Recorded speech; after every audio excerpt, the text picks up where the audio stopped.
Christina Cravero brings a ton of personality to the small bedrooms in her new home. Here's how she did it.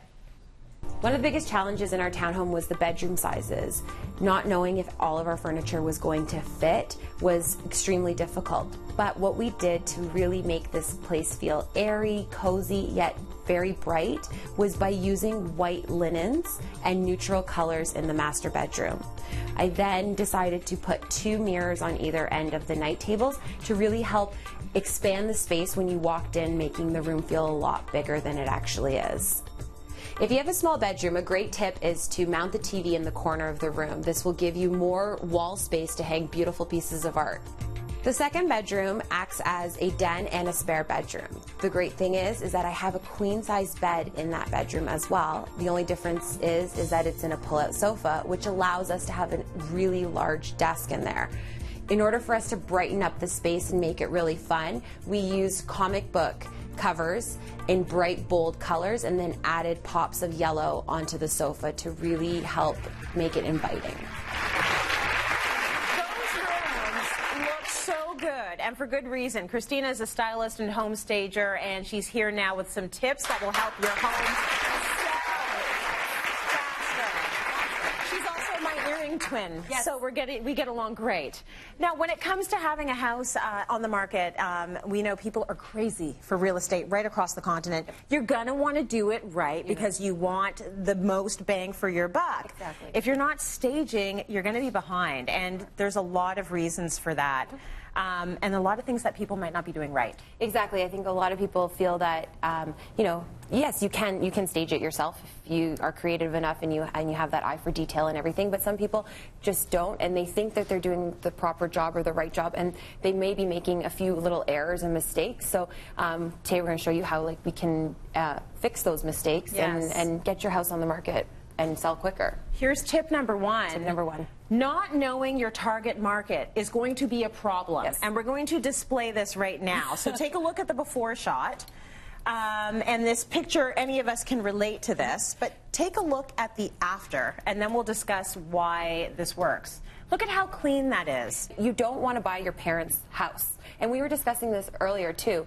You have a brand new build home, and you put old furniture in there, it's going to look like grandma's living there and not actually a newer home with the features that you're trying to sell. So definitely changing the furniture. I mean, we lightened everything. We put neutral glass. Glass makes everything airy. So absolutely. Definitely by changing the look on that one. Okay, take a look at this one. So this is also quite dramatic. Yeah. There's a darkness in this space. There's dark. It's the curtains. You don't see the windows. It hides everything. Again, architectural features are the windows. People are not buying your stuff. That's they want to see their things in there. So definitely by brightening it up, putting lighter furniture, again, glass. We did use their console table and their artwork, but again, it's brightening it up and kind of making it all neutral. Okay, here's a mistake people are doing, leaving the room empty. So I can imagine a homeowner thinking, let me get all of my stuff out, like you see in this space, and then someone will be able to imagine themselves in there. Exactly. No. Especially with that one, it's such a big space that you don't know.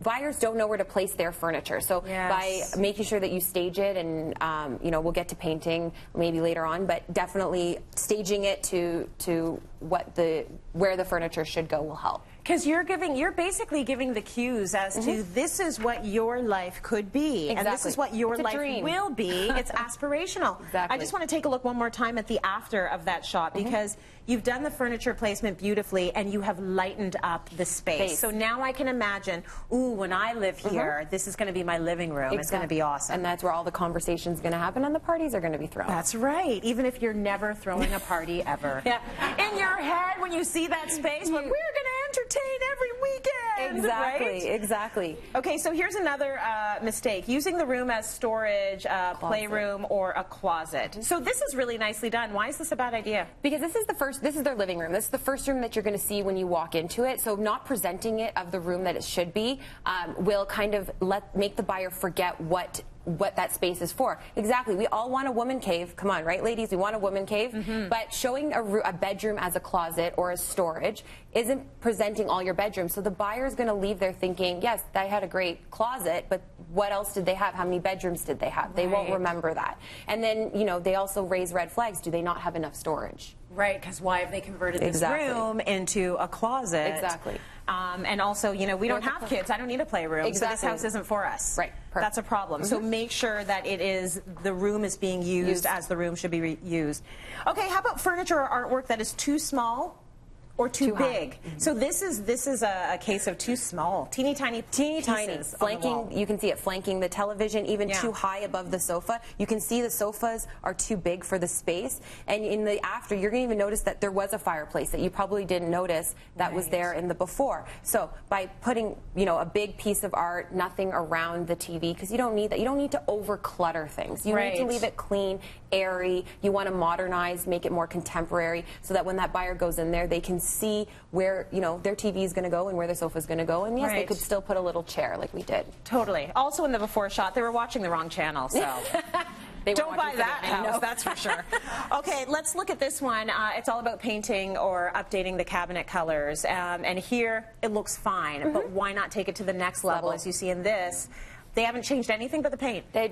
So this is basically renovating on a budget. It's, you know, painting the cabinets. A lot of people these days want turnkey. So if they feel that, or they buy at the top of their budget. So if they feel that the kitchen is a little bit outdated, they're going to go, oh my gosh, we have to go through this whole kitchen renovation. But they definitely can keep this in the budget, and you know, it's great. So just painting the cabinets makes a whole difference. So many little things you can do for huge impact. Christina, thank you for that.